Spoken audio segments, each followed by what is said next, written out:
Here we go, a little Peacock and Aponte, Picante as it has been known and will continue to be known. We're talking 49ers Chiefs, week 7. It's a big one. What the Niners have to do to finally beat those Chiefs. And it's simple and it's not simple all at the same time. Jason Aponte and Brian Peacock here to break it all down for you right now.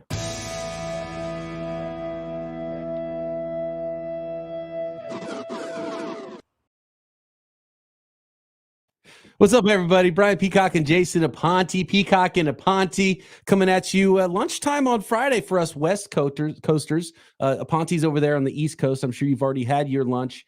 You might have thrown up your lunch last night when your Yankees, what a game it is. Playoff baseball, October football. This is my favorite month of the year. And we get the Niners and the Chiefs this week, Jason. I'm pumped for it. At PD Peacock is where you can find me on Twitter. Jason is at Jason Aponte 2103. Make sure you're subscribed up here. We're doing home and homes this season with Peacock and Aponte. We're on the OT with BP channel right now, but we're simulcasting over on Jason Aponte's channel as well. So make sure you are subscribed to both of those channels. Subscribe up to Locked On 49ers. Got the one-of-a-kind hat on right now. You can get Croc and myself as well daily talking San Francisco 49ers. But right now on this Friday afternoon, it's Peacock and Aponte. Jason, how you doing? Are you recovered from last night's baseball game? And are you prepared mentally for more baseball games and then a Niners-Chiefs game on Sunday? Yeah, I got to say, no matter how bad and gut-wrenching that loss was, that's probably one of the better playoff games I've ever seen. And this postseason has been littered with it all the way through, from the wild card all the way through. So, hey, look, it happens, but what I'm nervous about is that there's a game tonight at 8, and that home run at the end, those two home runs kind of feel like that horrible time in 2004 when, like, the tide starts to swing. Obviously we didn't have a 3-0 lead, but yeah, that I don't like it. And the 49ers, the Yankees have to stomp that out tonight. They cannot allow this to get 2-2. 20-year anniversary as well of that 2004. I love it. Cool, man. I mean, if we're all being sad now, yeah, 100%. I mean, come on. Can we be honest? Dodgers, Yankees is my nightmare. So how is it your night? See, I don't understand this. How is it your nightmare? Well, it's the Yankees just been really annoying my entire life. How?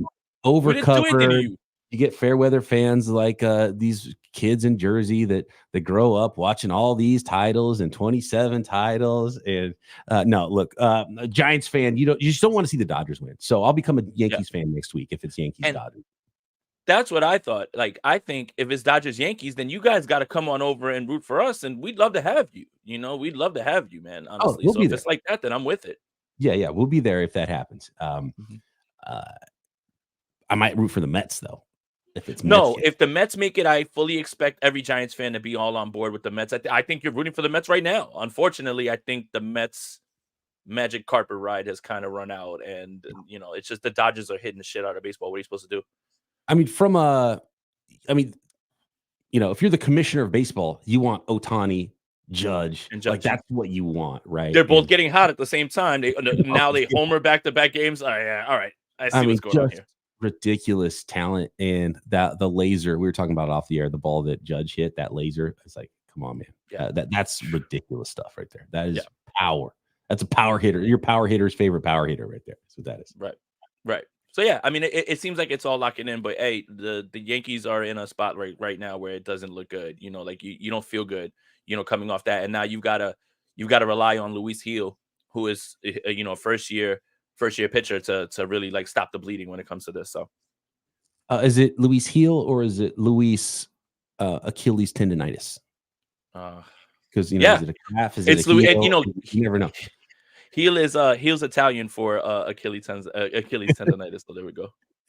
There you go. All right, let's talk San Francisco 49ers. And can I, can I oversimplify this game to start? And then we'll get a little bit deeper, and there's some matchups, and I think it's going to be a fun one, especially for a regular season. Week 7 doesn't get a lot better than San Francisco 49ers, Kansas City Chiefs. But I love that. Yeah, I'm going to oversimplify it right now. San Francisco 49ers, this is a message to you. close out the game. Okay. Can we just go there? That's Whoa. what I wanted to get out here early in this episode to get it out of the way. No, and look, that's the elephant in the room. And that's an oversimplification. I thought you were going to do the thing that I always do is please just have more points when the clock hits 0. Like if I were the 49ers, I would simply outscore the Kansas City Chiefs. And by the time there's 0, there'll be nothing there. But it really is that, right? It's you if you've allowed the Rams, the Cardinals to linger, you even allowed the Seattle Seahawks to kind of stick around for a little while in a game that they had no business being in. If you do that on Sunday, we've seen this movie too many times. It's literally Michael Myers is shot, he's out the window, he's on his back. You think it's over, you come back, Michael Myers is gone. Well, Halloween 2, we've all seen this before. The boogeyman doesn't die from a few gunshots and flesh wounds. You've got to find a way to really knock him out, and knock him and them out. But yeah, close the game. Yeah, close it. Like don't allow them to have the ball with the last time. Like it's easier said than done, but that's definitely not an oversimplification. I think that's exactly how you have to win this game. And how can you not be a little tight right now?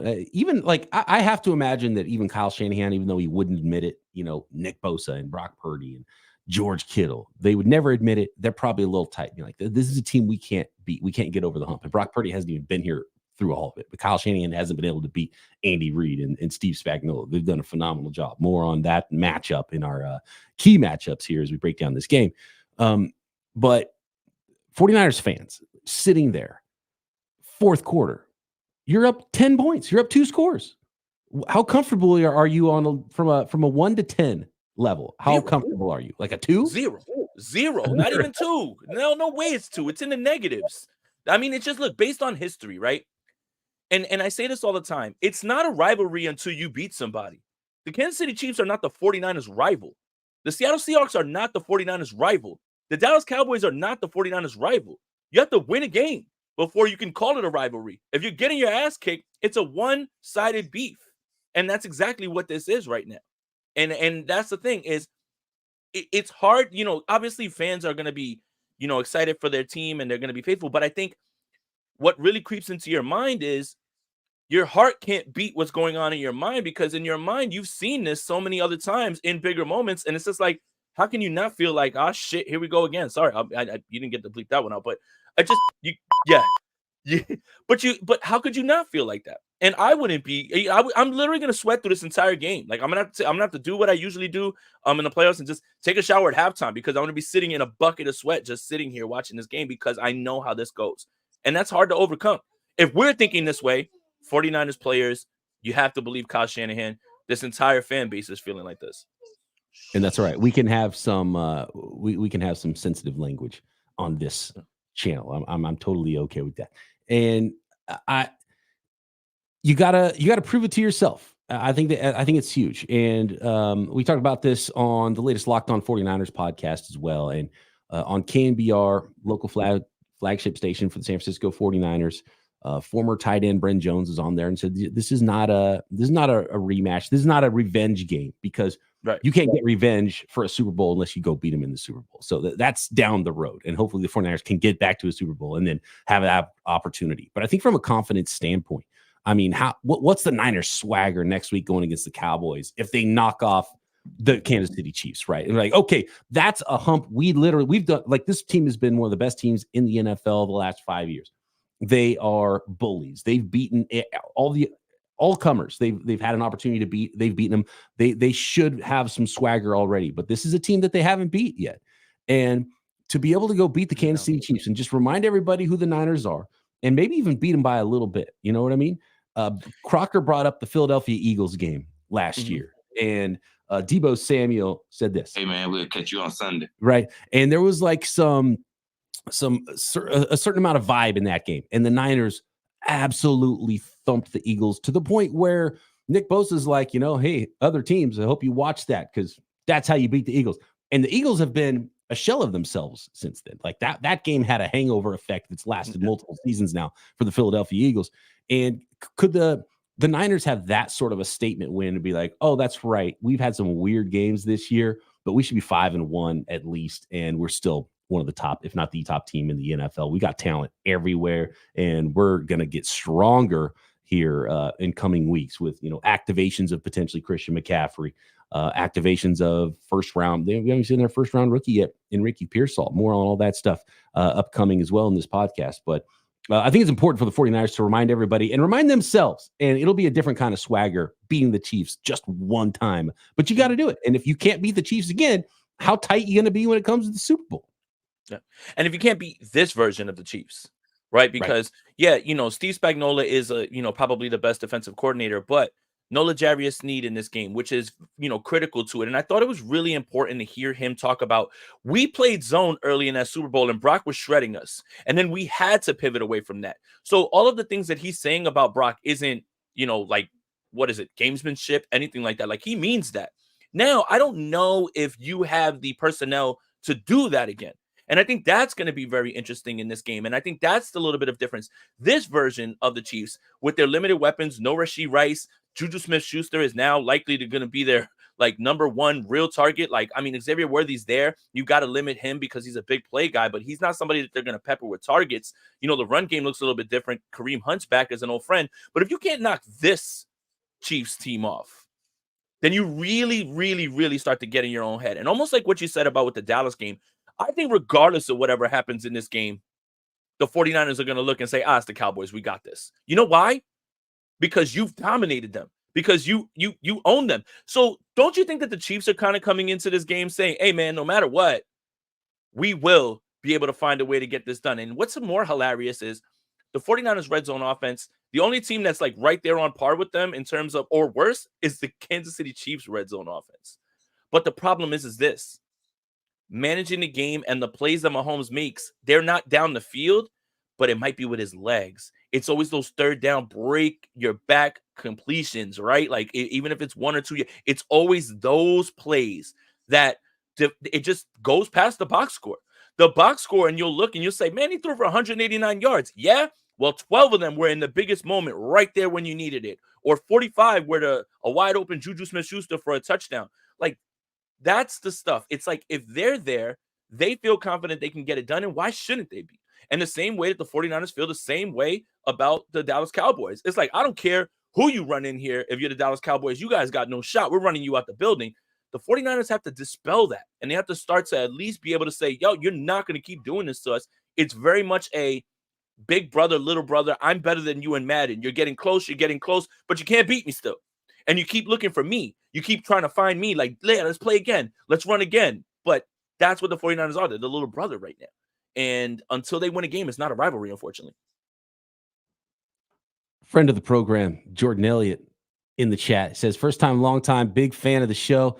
Can you talk about the invaluable impact of Jordan Elliott and why he's the key to victory Sunday? I'll take my answer off the air. Well, look, the biggest impact that Jordan Elliott has made this season is the mustache. The mustache.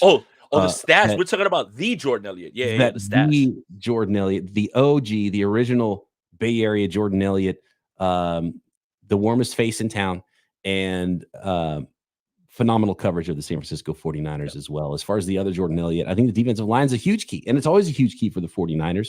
And when Bosa's getting held on one side, who's going to win on the other side and pressure Patrick Mahomes into making some mistakes? Because he will make some mistakes. He's thrown interceptions to the 49ers in the past, and the Niners weren't able to capitalize and win those football games. They've got to capitalize on those situations, but they got to force some problems. And Patrick Mahomes has thrown as many interceptions as touchdowns this year. Yeah, 6 touchdowns, 6 interceptions. It's almost surreal when you look up. And they're 5-0. The hardest part about this game is this, Brian. The Chiefs don't have to at all ever play their best game to beat anybody. But you have to be almost perfect if you want to beat the Chiefs. And that is really disheartening to know that you can play an almost perfect game, but one mistake could be the reason that you lose this game. Meanwhile, Mahomes can have a game where he's overthrowing people, missing throws, but when it's time to make the money plays, who are you going to put your money on? And they always find a way to get there. Now, whether that is a backbreaking completion or Mahomes using his legs, or on fourth down, they get a pass interference down the field. They always get something. It's always something. It's always something. And that's the reason why it feels foolish to just say, yes, Mahomes is not playing his best football. I think that's absolutely 100%. But damn it, man, like it's just how can you like look at them and say when the chips are down, who would you and I don't blame anybody for saying, like it's them. They don't have to play their best game. The 49ers and anybody that goes up against them, you have to play your best game or close to it because you're not going to finish if you don't. As has been pointed out in the chat, speaking of those third down plays, can we talk about DeAndre Campbell versus Travis Kelce as probably matchup number one? And it's not that the Niners are going to win that matchup, but when it matters, Charvarius Ward, put him on him, right? You got to do something to get off the field on third downs. And yeah, Demo's got a size disadvantage, which is kind of why I like Charvarius Ward a little bit more there. And with also, the lack of weapons on the outside. And by the way, after a bye week, I think Xavier Worthy has an opportunity to bust out big time in this game. They're trying to get him the ball. The 49ers, if there is a weakness on the back end, it's deep speed, especially at the safety position. We saw them get beat on some big plays in this season so far. And so first you have to stop the chain movers and the third down guys. So we'll put a pin in Xavier Worthy right now. But yeah, Newbie in the chat says, why is he still starting? Campbell can't tackle or cover. They're better off playing 10 defensive players. I don't know about that.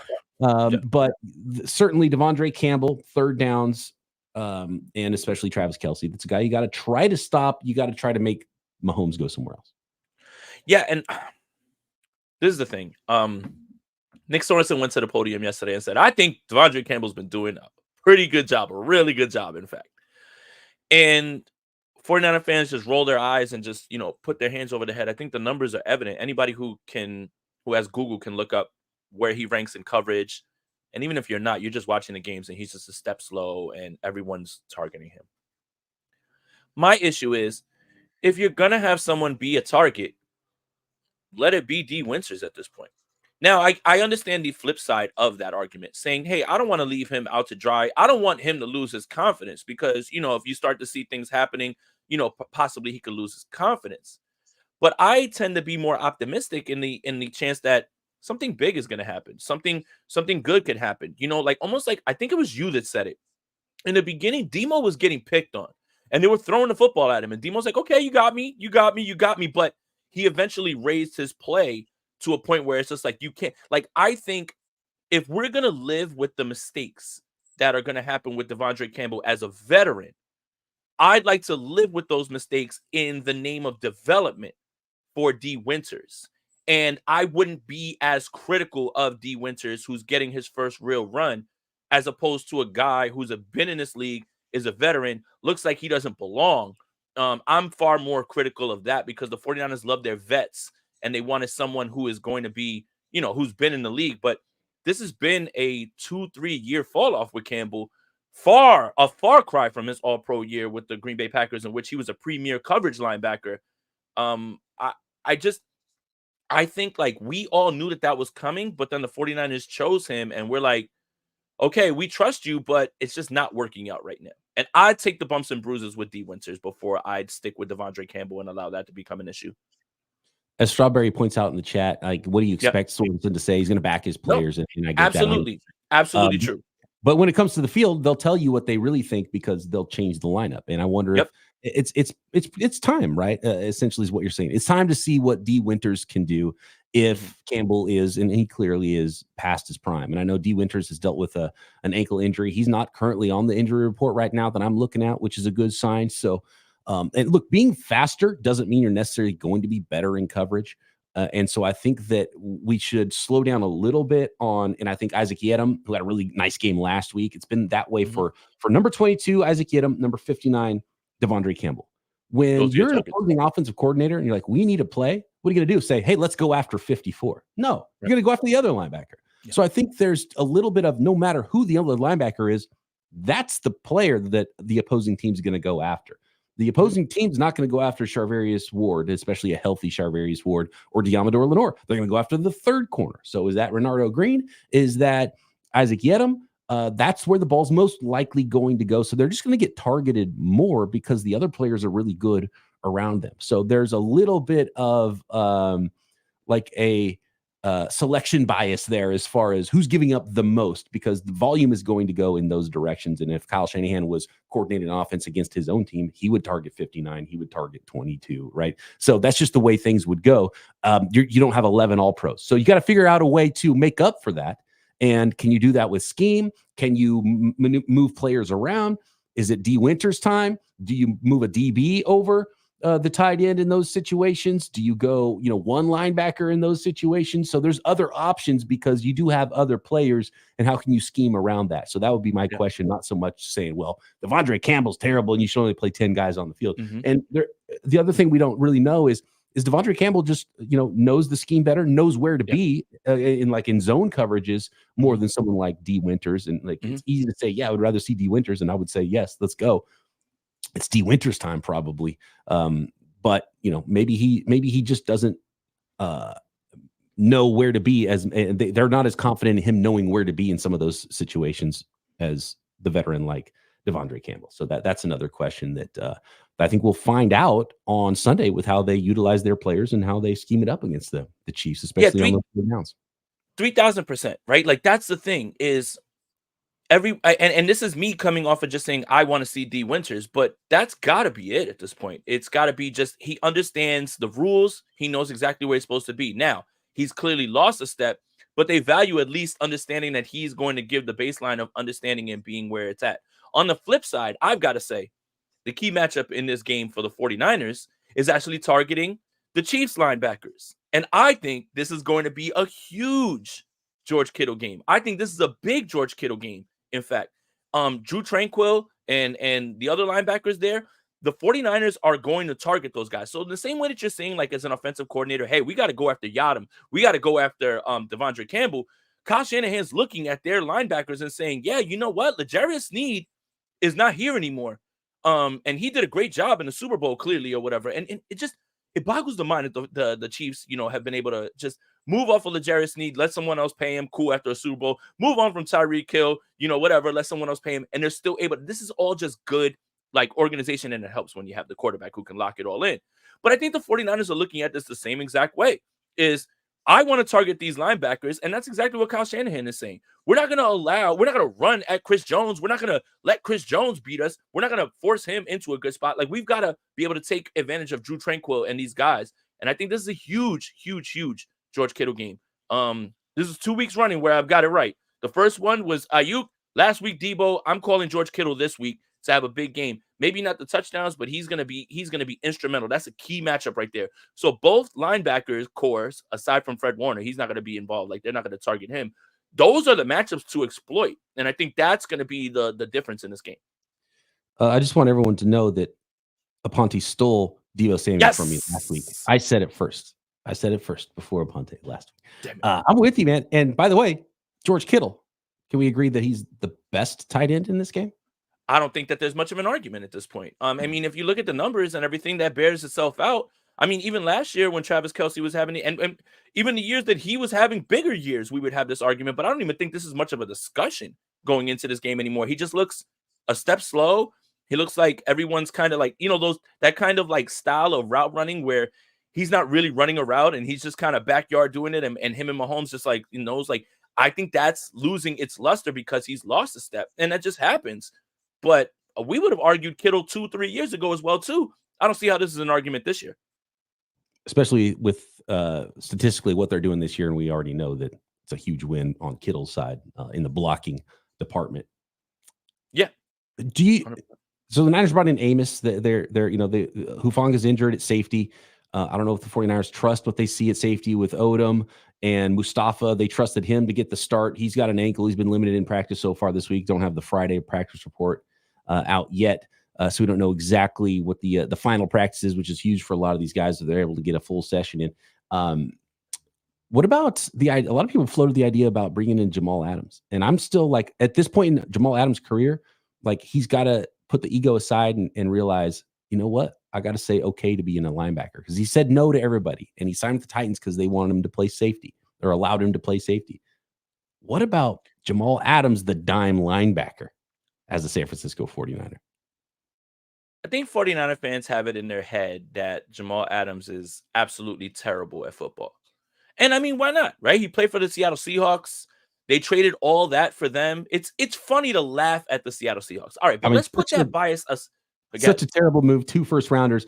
And Right. Jet Jamal Adams was awesome, by the way. LSU He was Jamal great. Adams was ridiculously good. Yeah. And he would have been a better draft pick than Solomon Thomas, by the way, Yeah. at the time. What is he now? Could he help the San Francisco 49ers is the question. Yes, he could. Adrian Amos is coming off of being nowhere, right? And being on the practice squad. It's getting dangerously close now with the Mustafa thing that he could possibly be up, right, for this game. And it goes back to your point about DeAndre Campbell. Yes, athletically, you may not be there, but we need you to just be where you need to be. And we'll take our chances with that, right? Like that idea. And it could be the Adrian Amos thing is more to Sean Gibson than it is like Des Kirkpatrick or Dre Kirkpatrick, right? Des Kirkpatrick is the wide receiver. Dre Kirkpatrick, right? Like being there and just being a veteran. But yes, Jamal Adams can help. I think 49er fans, look, we like laughing at Seattle. That was a terrible deal. We like how, Deebo Samuel runs past him for a touchdown. We like calling him Blitz Boy. But if we're looking at Adrian Amos and you're kind of saying, hey, that could be interesting, how is it that Jamal Adams wouldn't be interesting? And I need to hear this, because unless you believe that Jamal Adams is one of the worst football players in the world, I don't believe that. Maybe he's diminished for sure. But we've got to get away from this bias of just being like, oh, well, Jamal Adams was on the Seahawks. He's trash or whatever. He's not going to help. No.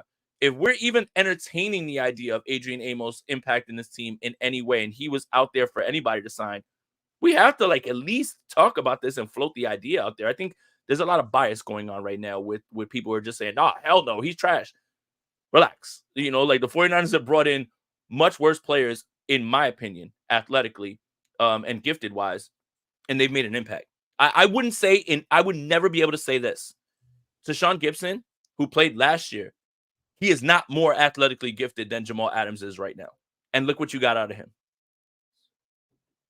I trust in John Lynch when it comes to safeties, because every time I think there's something weird going on at safety, they figure it out, whether it's a veteran, someone they draft, and the safeties end up being okay. So I trust them. And I still think Jamal Adams is a linebacker, though.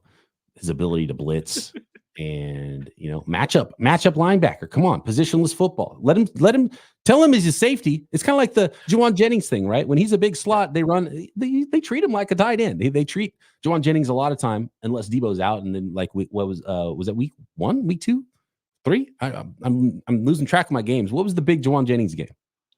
Week 3. Week 3. Because it was Vikings week 2, right? So week 3 was the Rams. Week 3. Mm-hmm.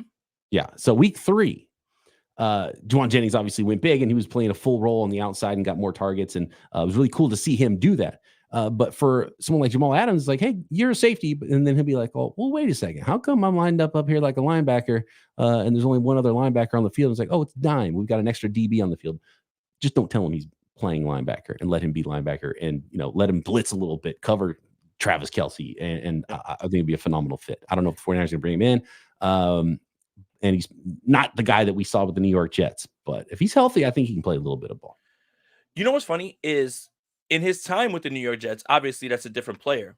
He would cover Gronk down the field. They would have put him in those responsibilities, because I remember the time when 49er fans were like, Jamal Adams or Jaquiski Tartt. And everyone was like, oh my God, how is this a discussion? It's got to be Jamal Adams. Look at what he does. And yeah, he covered tight ends up the seam, outside. Cool. Tartt had to do some of that stuff before they got Saleh. And he actually did pretty well with that. And I think a lot of people forget that stuff. But I'm not trying to tell you that Tartt's better than him. It's just, it's funny how the narratives and the perception is when it comes to that type of stuff. But that's what he did when he was with the Jets. And Gronk's, we could say is a name brand tight end, right? And he had to face him twice a year. He's a freak. So yeah. And again, he could help. He could absolutely help. If we're talking about Adrian Amos, if we've had Josh Norman, if we've had Dre Kirkpatrick, I don't understand how this is an idea of oh my God, it's hands off Jamal Adams. I can't have him on this team. He's so bad. How is that possible? Tell me how it's possible. How about a more realistic addition to the San Francisco 49ers, and potentially, Jason, even Sunday, 49ers first round wide receiver Ricky Pearsall is getting in full sessions of practice now. And John Lynch on the radio on KNBR Friday morning said that it's a possibility. We might see Ricky Pearsall, if not this week, for sure next week, and guaranteed he's coming back unless there's a setback of some sort of injury.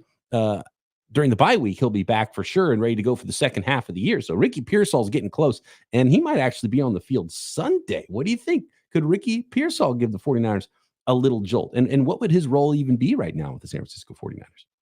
Well, it all depends on the health of Juwan Jennings. But it's not, John Lynch, you know what? Maybe I should stop taking what John Lynch says seriously, right? Because Jacob Cowing's gonna get some opportunities, I'm sure. Nope, not even a snap. Like, I didn't think about that. He might have just completely doomed Ricky Pearsall. Right. We're not going to see him all season now. Tomorrow, Kyle's going to be like, nope, we're putting him on season-ending IR. Or not even that. It's just he might be activated for the game and not see a snap. And he said that, and like Juwan Jennings is, I guess, there's hurdles, right, that they're saying, but he will probably be active. Look, if he's active, I think the 49ers have an interesting conundrum here because you believe in this kid and you drafted him in the first round. But if you are out there again running Ronnie Bell out there again, and please stop telling me about run blocking because they're throwing him the football. If Ronnie Bell's on the field and he's such a great run blocker, then run the football when he's there. Don't throw him the football. Sorry. Okay? I don't want to hear that. I don't care about any of that. But if you believe, right, the reason it feels like the 49ers went and they drafted Ricky Pearsall and Jacob Cowing is because they wanted man beaters and they wanted guys who can get themselves open. So if you believe, after everything you watched, full practice, if you believe that he can be that guy, it doesn't have to be explosive. It doesn't have to be down the field. If it's a very clutch third down catch that we thought that we would have with Juwan Jennings, I don't mind it. Now, the question I have for you, Brian, and I'm going to toss it back to you. Jacob Cowing's been around longer. Jacob Cowing's been with the team and installing the offense for longer. Kyle Shanahan says he's a ways away. How on earth can we take that information and say Ricky Pearsall, who has been away for obvious reasons that were outside of football, and say he's locked in, ready to go? Do we have that same sort of confidence that he's close enough to the offense that you have to play him?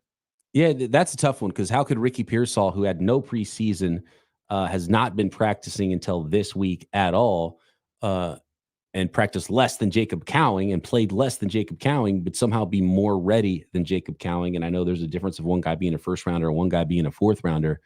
To me, there's two things with Ricky Pearsall. And does he know where to be? Can Kyle Shanahan trust him? Because Kyle Shanahan, it doesn't matter where he's drafted. He's not going to put him out there if he doesn't trust him. So who does he trust more between Cowing and Pearsall? And he had some pretty glowing things to say about Ricky Pearsall early on. I think it was OTAs and being like, this guy, he already looks like a pro. You don't have to teach him how to be a pro, that kind of thing. And so, that's a good sign that he wasn't heading toward a doghouse as a rookie. So two big things. Number one is fielding punts. And he's been doing that in practice this week. And when I was at training camp, Pearsall looked really natural catching punts. So can you catch punts? Then you might get a jersey. If someone like Juwan Jennings especially is not able to go. Juwan Jennings hasn't practiced yet this week. We'll find out if he practices Friday. He's got a hip injury going on right now. So there might be an opportunity for another wide receiver, which would be probably the biggest opening for Ricky Pearsall to come in and maybe play. And it would probably a good situation for him to be a number 3 type out of the slot. And the other big factor is, as a receiver, I always want to call him Scangarello. Spagnuolo, the defensive coordinator for Steve Spagnuolo, defensive coordinator for the Kansas City Chiefs, talked about how good the 49ers are specifically. And I don't know, it was almost like, are you trying to trick us over here? Because he was a little too candid about how good the 49ers are in zone coverage, right? Talking about or against zone coverage. Like, this team is so good in zone. That's what he was saying about Purdy. He was like, he was like, we had to change it. He was shredding us. Yeah. And so what they did was help them win the Super Bowl, and adjustments there.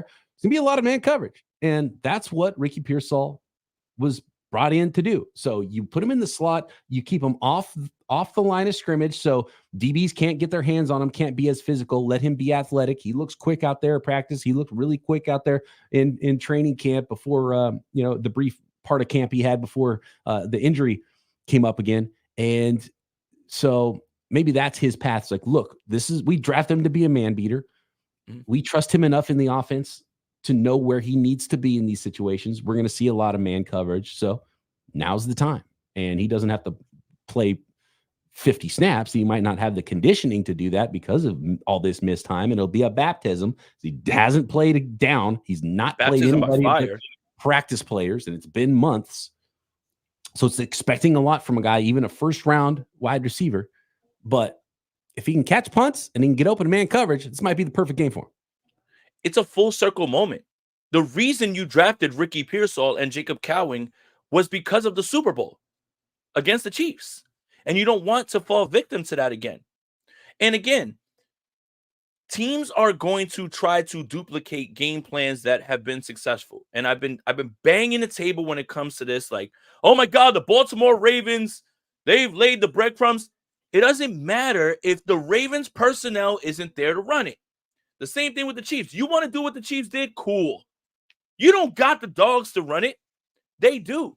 But it's crazy that this could be a full circle moment for the 49ers. Evaluated that Super Bowl. They looked at it and they said, we need man beaters. We're going to go ahead and get guys who can get separation against that. And he might show up right away in his first game, which happens to be against the Kansas City Chiefs. I don't know, man, Brian. I'm into vibes. I bet usually on revenge games like last night. If you watched that game and you didn't think that the Denver Broncos, besides the fact that the New Orleans Saints are the walking wounded, the Denver Broncos weren't going to go out there and shellac the New Orleans Saints, even on Drew Brees night, is because of revenge games. This idea that the 49ers have kind of shifted away. They didn't draft one defensive tackle. They drafted corners to cover because of the Super Bowl, and they drafted wide receivers to get open because of the Super Bowl. And then you have this game right here in front of you when Ricky Pearsall is ready to return. Kind of just feels like it's lining up. I don't know, man. Like this might be hopium.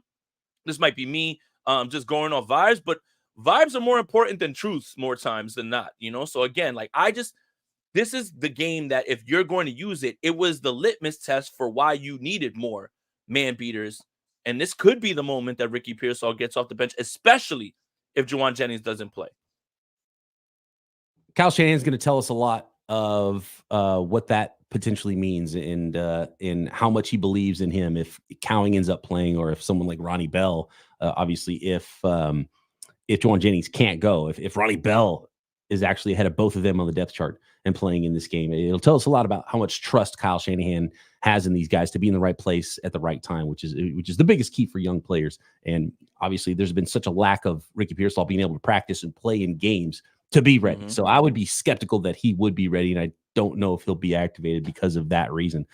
Shout out Johnny Dell, who's in the chat, and he is a film grinder. And I want to shout out Johnny Dell because of that same idea. One of the things that I've been frustrated with is like, okay, so Kyle Shanahan doesn't like to check the ball down to his running backs a lot. I've always called Kyle Shanahan's offense aggressively intermediate. And when you get, especially with now your backup running back being banged up, and we might see a lot of wide back Deebo Samuel potentially in this game. I've always wondered why they don't throw the ball more and have more of like the Christian McCaffrey passing game as a running back built in with Deebo Samuel. Because that's not a check down. Thank you for pointing it out. That's not a check down. But also as Johnny Dell, I think it was Johnny Dell, and Johnny in the chat, let us know. He broke down a play where Deebo Samuel as a running back was just running a simple little flat route. And he just didn't quite get out there enough to widen the DB so that there was a space where the ball needed to go to George Kittle. And it kind of messed up the play. And it's just like small little nuances. And Kyle Shanahan's offense is so difficult. And I wonder if part of it with not utilizing more of Deebo Samuel coming out as a pass catcher out of the backfield for the 49ers when he's in those wide back sets is just because now there's another entire position that Deebo Samuel has to learn. And I know he's been doing a lot of wide back stuff, but there's probably some nuances to the position that he doesn't know, which affects him and his ability to be, as knowledgeable as, forget as knowledgeable as Christian McCaffrey about the nuances of the running back position, but even, a true running back who's been practicing these things all camp long. And all of a sudden you're like, here's a package of plays. And Debo, you have to know every nuance about where to be. And so that's probably part of the difficulty. And in some ways, Kyle Shanahan's such a great offensive coordinator and a great offensive mind, but it's also one of his biggest weaknesses is how difficult it is for everybody to know exactly where to be. And so when you translate that to a rookie wide receiver, knowing everything he needs to know and over the course of the game, that's why he says Cowing is a ways off. And that's why I'm a little bit skeptical about someone like Ricky Pearsall just jumping in and be ready to play a wide receiver 3 amount of snaps for the 49ers in his first game. Yeah, and I think it's unfair to believe that Ricky Pearsall is going to be on the field exclusively, like if Jawan Jennings there, like taking his role. I don't think that that's what we're thinking.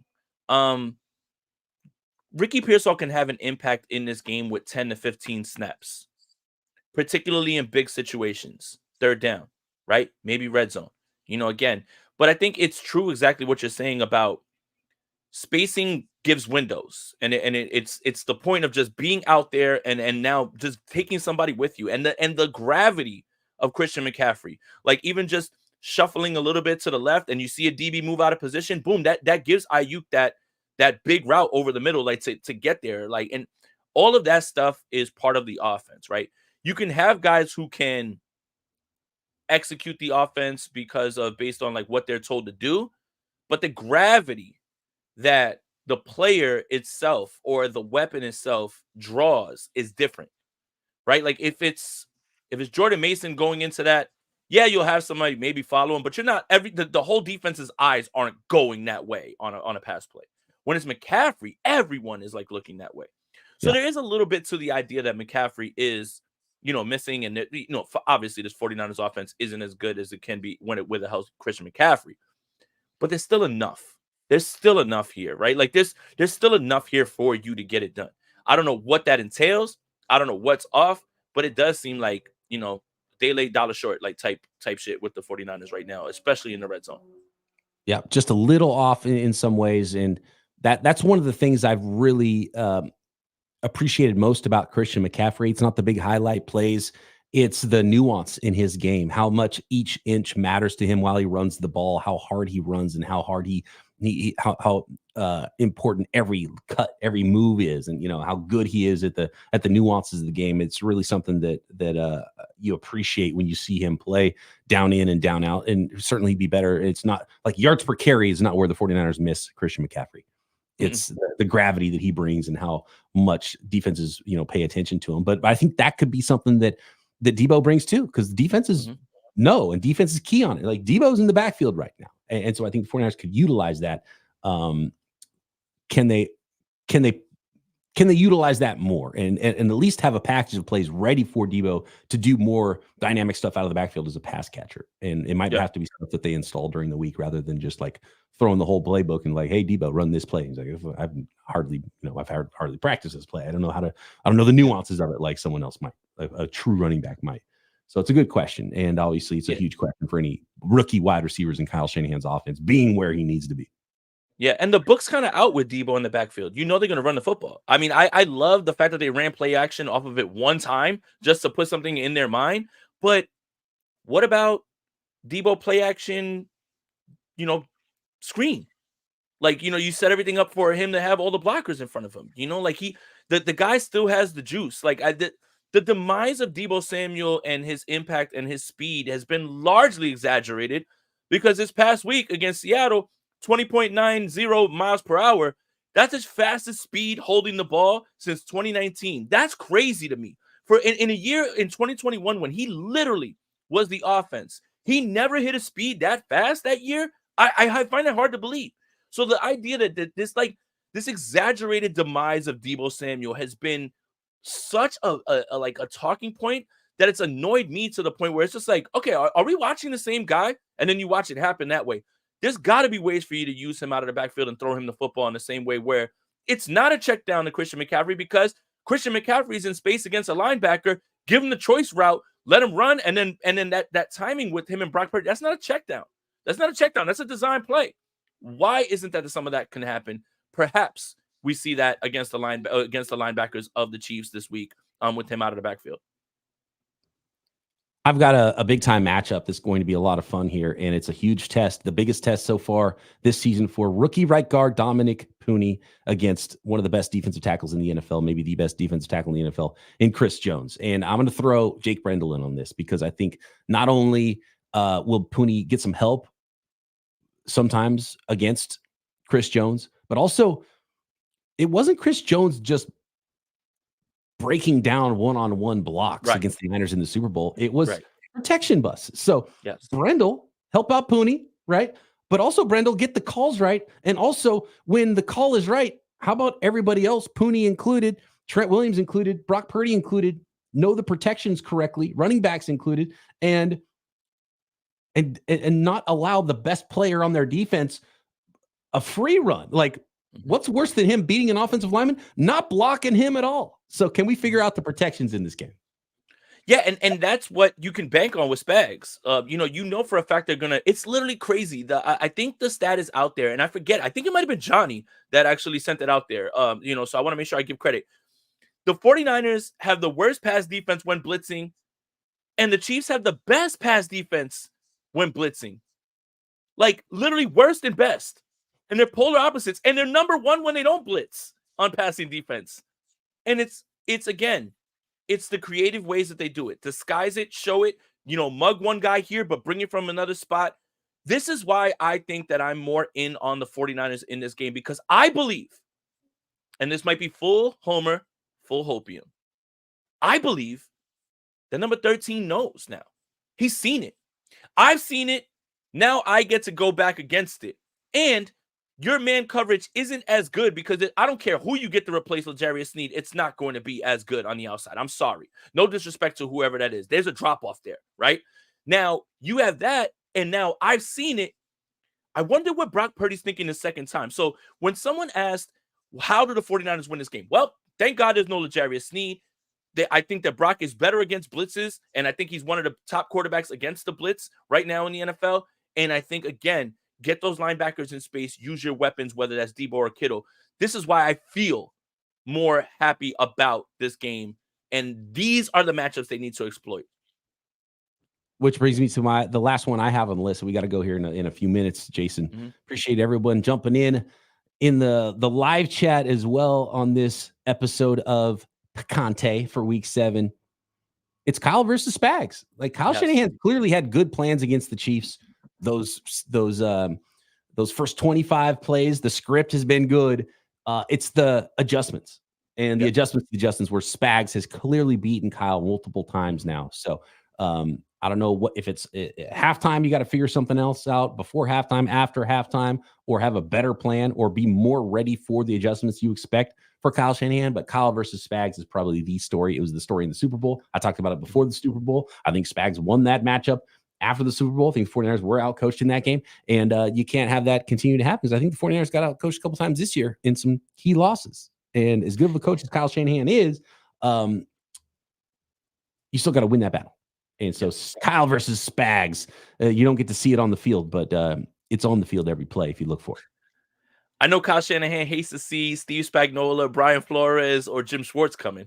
I'll tell you that. And that's another thing, right? Like, we have to talk about that, right? Like, the Jim Schwartz game against Cleveland, if Jake Moody makes the field goal, he beats Jim Schwartz, right, in Cleveland on the last drive. With the Brian Flores thing, that's a little bit weirder because they kind of kicked the Niners' ass the last 2 times. And then Spags, he only sees him, in the Super Bowl, and then obviously that one, what is it, the 2 years ago with Jimmy Garoppolo, before we got Brock Purdy, right? But yeah, this is it, right? Like right now, like, he said, and he's not blustering and he's not being a blowhard or there's no gamesmanship when he's saying, I don't see holes in Brock Purdy's game. And Brock Purdy was shredding us during the Super Bowl. That's why the offense looked so much better. It's the adjustments part. You're absolutely right. And if you do go to man, right, and now guys can't get open, then I've got people to blame on the 49ers weapons side, right? Brandon Ayuk, let's do it. Again, you're you're a wide receiver one, right? Wide receiver ones get man coverage. They get the best guy. They get a lot of rolled coverages every week. You're no different. CeeDee Lamb gets it. Justin Jefferson gets it. Jamar Chase gets it. Like, they're not just letting those guys run free. You've got to win now. Now you've got to win. Deebo Samuel, George Kittle, when you get your moments, you've got to win now. You've got to be able to get those separations. So, again, this is going to boil down to what the 49ers drafted Ricky Pearsall and Jacob Cowing for. Can you guys create separation when those things happen, when these adjustments are being made? And Brock Purdy's been throwing into tight windows all season. You know, you probably feel better about him throwing into tight windows this year than you have any other year. So, again, it is going to boil down to those adjustments. Kyle versus Spags is the matchup, the key matchup, the keyest of matchups right here. And, again, it's going to boil down to who's going to make the adjustments. When do they happen? It seems like Spags is better on the fly, where Kyle is better like, I need to get to halftime to get to this, because a lot of the motion, everything is all data mining. It's all you trying to figure out what you can do, what they're running. Like, how do you do that? That's what use checks there for. Is kind of to obviously create the running lanes, but to data mine and to try to get to try to land the haymaker. So yeah, that's the interesting part, is that Kyle waits till halftime. Spags can do it on the fly, almost like one drive to the next. Like, all right, this shit ain't working. We're throwing it out. Let's go. So I think that's easily the keyest of matchups. You got any other key matchups before we go? Yeah, just the 49ers defensive line has to find a way to disrupt. Especially, I mean, it's going to be hard up the middle. Creed Humphrey's one of the best centers in the league. Jawan Taylor, leads the world in holding penalties, but it's got to be a Nick Bosa and someone on the outside to keep Mahomes in the pocket and force him to throw from a muddy pocket.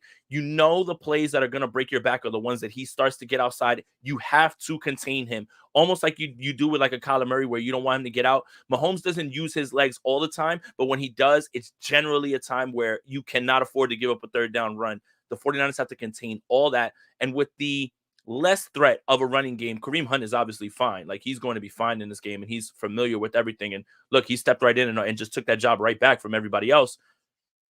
It's still limited. It's not Isaiah Pacheco, right? Like this is, again, this version of this team. If you can't beat this version of this team, we've got a huge problem, because most likely, if you run into them again, Isaiah Pacheco will be available, and they'll have a lot of those guys back, and they'll already be rolling, So again, it's got to be now. If it's not now, then when?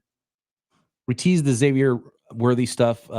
Stay on top of him. I have a feeling after a bye, rookie wide receiver, they might have an opportunity to draw up some things for him to try to get some big plays with the lack of playmakers in the passing game on that offense outside of Travis Kelce. And obviously, red zone offense has been a problem for the 49ers this year. So get 6s instead of 3s. And to bring it full circle, again, remember, close out the game. 49ers. That is, you get that lead and extend it. Don't even let them get it a little close. Don't even let them get that confidence. Close it out. I love it. Do you have a prediction, or are you saving yours for Locked On? If I'm putting money on the game, I'm taking the Chiefs getting points. Score. I mean, just like how you feel the game's gonna end. In my heart, the 49ers are going to win this game. It's time for them to prove they can beat the Chiefs, and they can beat the Chiefs, and they're as good, if not a better football team than the Chiefs, in my opinion. And they just have to do it. But Patrick Mahomes, I think in his career is like 15-1 when an underdog. And so it's like, if I'm putting my money on it and you're getting points with the Kansas City Chiefs at 5-0, I know there's a lot of money that comes in on the 49ers because we have such a great fan base here, and see a lot of them with us live in the chat right now. I mean, smart money's probably taking points with the Kansas City Chiefs right now. Still a little surprised 49ers are favored, even though they are at home and they are a good football team. But a little skeptical of the 49ers winning a game against the Chiefs. They've got to show me that they can do it. And as we mentioned at the top, you're going to be, even if they have a 10-point lead in the fourth quarter, you're going to be tight. And as you said, you have a 0 out of 10 confidence they can win with a fourth quarter lead. How can you have any more than a 0 out of 10 confidence when the score is 0-0 in the first quarter? Well, let me be Delulu then. 27-24 49ers. I think this is a big George Kittle game. I think this is a huge George Kittle game based on the matchups. I really believe that he's going to be the difference maker in this one. So you know what? Call me Delulu, whatever. Man, don't let us win this game, because that post-game reaction show is going to hit like a McDonald's Sprite. I'm about to go crazy after that. So don't let this happen. Jason, tell the folks where they can find you. Thank you so much, Brian. Thank you guys again for tapping in. Jason Aponte 2103 on X or Twitter, whatever the kids are calling it. Subscribe to the YouTube channel. Sprint right option tonight. A little bit of a change up, but you guys will see it's going to be pretty good. And just the YouTube and Niners Nation, where I'll be writing an article right now on the defensive matchups for both sides and who's got the advantage. So. Absolutely. Subscribe up to the simulcast. Subscribe to Jason Aponte's channel, to my extra channel here, Overtime with Brian Peacock, OT with BP, getting to do other shows outside of the Locked On Network. But of course, subscribe to Locked On 49ers daily on the Locked On Podcast Network. Got the entire league covered as well. Former NFL scout Matt Williamson and myself, the Peacock and Williamson NFL show daily at Locked On as well. And we'll talk to you next time here on the Picante Show.